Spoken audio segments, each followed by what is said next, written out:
Your Honour, Mr. Hampstead, my name is Macduff. I have arrived here today to plead my case on why the story Macbeth and my story within it should still be studied today. I am appalled by the information provided to me by my runners is that you intend to stop the children of this day and age from studying a story which reflects one of the main traits humanity experiences today more than ever. The destruction wrought when ambition goes unchecked by moral constraints is that characteristic of the human race.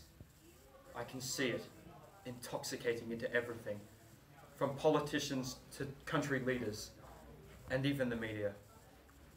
My story reflects the consequences of unchecked ambition, as I, Macduff, knew who the man Macbeth was before his spiral into ambition and power. I watched as he went from a noble and honest Scottish general to a sinful ruler who came to power by the death of our great King Duncan. I waded through the trail of death and spilt blood that followed Macbeth up until his tyranny came to an end by my hand. The murder of my wife and babe, my chickens, was the driving force which forced me to avenge them. He thought that their murder would scare me, terrify me into not fighting against them. Instead, I was the one who took down this devil, this monster which made our kingdom bleed every minute he was in power. His head on a pike in its rightful place. I believed that our great King Duncan would provide us with a Scotland that would be under a good man's rule. Instead, he was put to rest by Macbeth. But it was not just Macbeth who drove him to the mayhem. It was his wife, Lady Macbeth, a two-faced woman. She was the one. She drove and twisted his mind into committing such a sickening deed.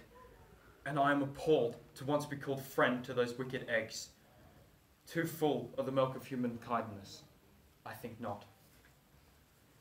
Just as Macbeth did to stay in...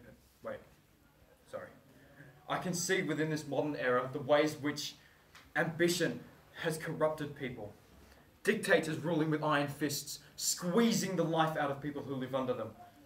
Adolf Hitler, the fascist leader from Nazi Germany, who was the root cause of the Second World War and the almost extinction of the Jewish culture, was a man just like Macbeth. He rose to control by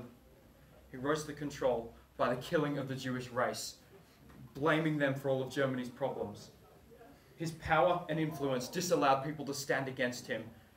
The terror which he produced, even to those who were his military advisors, was enough for them to agree with everything he said.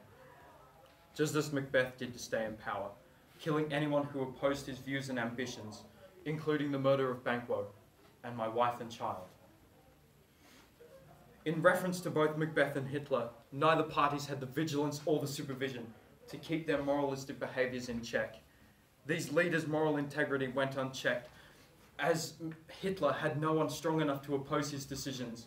And in the case of Macbeth, his wife, Lady Macbeth, positively encouraged and influenced his actions to her own advantages, which were also unshackled and loose. Today we see this type of destruction through authority figures and politicians.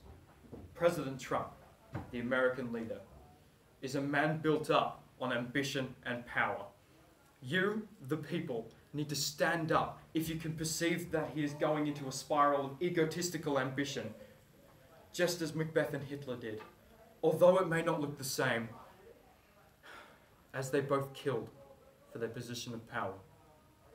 Mr. Trump has used intimidation and fear to get where he wants, by the building of the wall covering the Mexican border and the banning of Muslims into America from the Middle East. These acts indicate that Trump will do whatever it takes to keep his position of power, to keep his subjects safe, and the discrimination of anyone who isn't one of his. Until the minute, the second, that unbridled ambition is checked and accounted for, people need to know the effects of it. My story allows others to see the effects of vain ambition on people and what they do to stay in their position of power. By the murder and intimidation of all who oppose them, no matter who they are.